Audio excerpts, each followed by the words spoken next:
Hej igen alle sammen.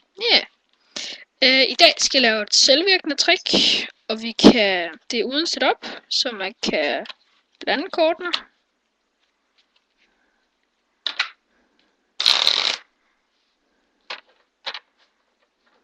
Sådan der. Jeg kan lige tage del på en gang her. Det vi gør nu, det er at vi tager et tilskud med trækkekort, og det kan så, vi siger, det der. Ja. Så i hjerter 10. I hjerter 10 tager vi et eller andet sted ind i bunken her. Sådan der.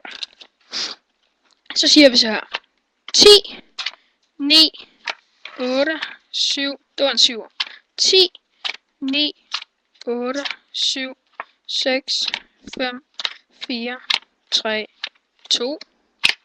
S. Nej, der var ikke nogen, så lukker vi bunken. 10, 9, 8, 7, 6, 5, 4, 3, 2, 1. Nej. 10, 9, 8. Der var en 8. 7 plus 8 giver 15. 1, 2, 3, 4, 5, 6, 7, 8, 9, 10, 11, 12, 13, 14. Og det 5. kort var dit kort. Det I skal, det er bare at tage det kort, som tilskueren gerne vil have, i den 9. position nedefra. Og det skal være et helt normalt dæk uden joker, så der skal være 52 kort.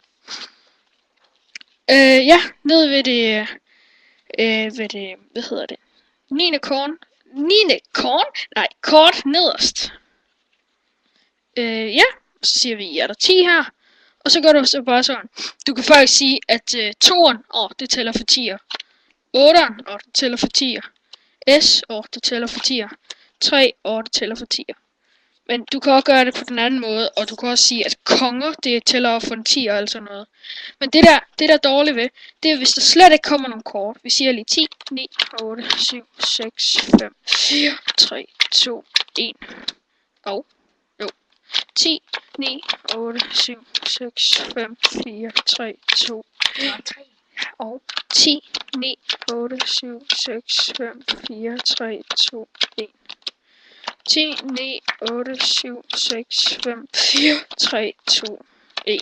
Jeg ved godt, der var nogle kort. Og så kan vi så den. Jeg ved godt, der var nogle kort. Men jeg gjorde lige sådan, at det ikke var. Så er det det kort, som du lukkede bunken med. Hvis der ikke kommer nogen. Her. Altså det sidste, som du lukkede bunken med. Ja. Det var det. Vi ses. Hej.